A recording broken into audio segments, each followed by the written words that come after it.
there are still some untouched places left in the world. Harry Kusamanegra works at one of them. He's a park ranger at West Bali National Park and an expert on all things local. And then here, we call in English is king palm. When this tree fruiting, yeah, the tree die.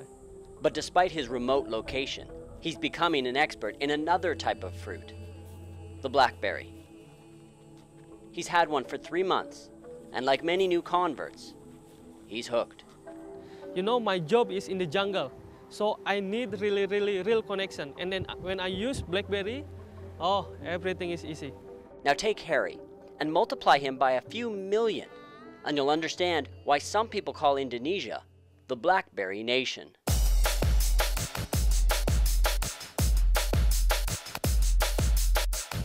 In the past year, the number of users here has tripled. RIM holds 46% of Indonesia's smartphone market. Compare that to North America, where they've fallen to 13%. And so if RIM needs some love, they'll find it here in an unexpected market. All the people in my office, in my society, in my homes, use Blackberries. I always have my Blackberry in my hand. The most seller phone in Jakarta, Indonesia is Blackberry. This is for private, like a family, my friends, and this is for work. It's hard to overstate how popular Blackberries are here in Indonesia. This is a restaurant inside a popular mall. I'm going to take my camera in and see how many Blackberries I can find. And right away, there's 2. And it's pretty much the same for every single table. Remember, I'm counting Blackberries here, not smartphones.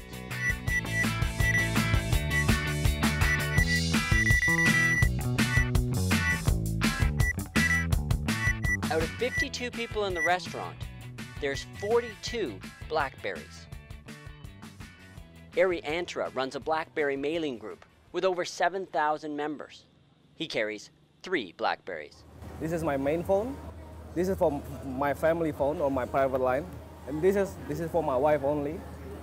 He says Indonesians have responded to the Blackberry because of the nature of their culture. Well, basically, Indonesian people love to chat, though. And Blackberry is the easiest and cheapest way to chat among their friends. And so in his immediate family, there's 17 Blackberries. My son and my daughter use Blackberries also, since they were 6 years old. They have their own? They have their own, because it's easier for me to keep track of them. I couldn't believe this. Kids with Blackberries?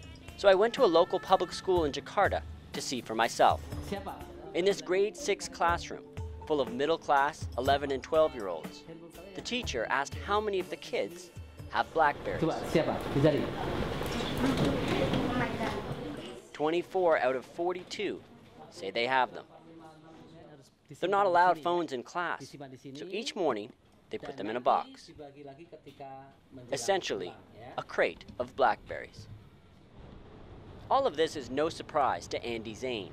He's a mobile industry pioneer here in Indonesia and has followed the rise of the Blackberry closely. We actually introduced the world on a new way to use Blackberry device. It is no longer just like an enterprise device or business device, but actually it's a fun device that people chat with their friends, connect to one to another, and it's used by everybody, not just people with ties, but the housewife, the teenagers, everybody's using it. And they're cheap. You can pick up a phone here for under $200, and with a prepaid plan, pay $8 a month for service. Once connected, the most popular application here, BlackBerry Messenger, is free. BlackBerry Messenger, we call it like the killer applications for the whole BlackBerry ecosystem. The other social chatting service will take time to really catch up with them. Oh, of course, BBM, BlackBerry Messenger. Messenger, yes. But not everyone is on the BlackBerry bandwagon. With the average salary in Indonesia around $3,000 a year, Blackberries are still out of reach for most. Remember that restaurant in the mall? This is the parking lot. And these are the drivers waiting for their middle and upper class employers. I spoke with 50 of them. Punya BlackBerry, Pak? Tidak punya. Punya Blackberry? Tidak punya. Punya apa? Nokia. Yeah. They all had phones, but only 2 had Blackberries. Compare that to Inside. Several had Blackberry lookalikes, which sell for about $50. Dan kenapa Anda tidak punya BlackBerry? Ya nggak punya duit lah untuk belinya. Mahal, mahal. Yeah.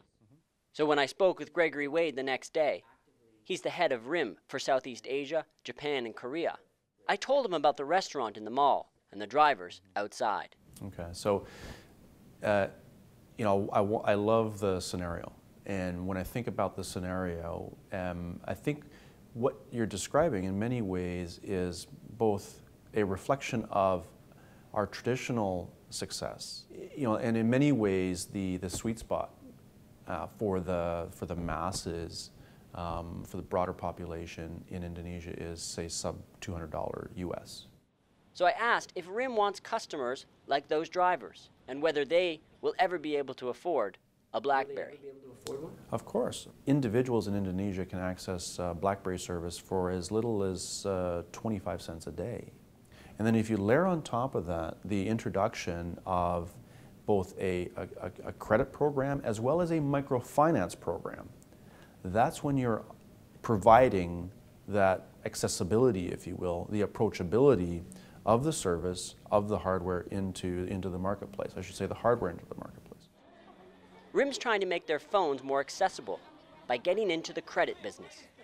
And just like in Canada, where you have a payment for your car or your house, in Indonesia, you can soon get financing to pay for your BlackBerry. But is all this enough for RIM? Can emerging markets like Indonesia really make an impact on the company's bottom line? 56% of revenue is now derived from international markets outside of the United States, Canada, and the UK. And certainly Indonesia, places like South Africa, Latin America are rising in terms of their prominence and their overall share in terms of subscribers for RIM. Daryl Chiam is an analyst for Canalys, a technology research company. He says emerging markets, particularly in Asia, are becoming more important, not just for RIM, but for all mobile phone vendors. Our research in terms of just Asia Pacific as a region, we believe that even for RIM, volumes in the Asia Pacific region, which would include China, India, the rest of Southeast Asia, that includes Indonesia, Philippines, Vietnam, Thailand, the APAC market will surpass that of the North American market within the next 3 years. All of this seems a long way from West Bali, where Harry's tour is finishing up. He can't resist a quick peek at his phone. He says his wife is starting to complain. My wife is look, Harry, you have the second wife is BlackBerry. He says he has a solution, though. He's saving up to get her one. Peter Wall, CBC News, Indonesia.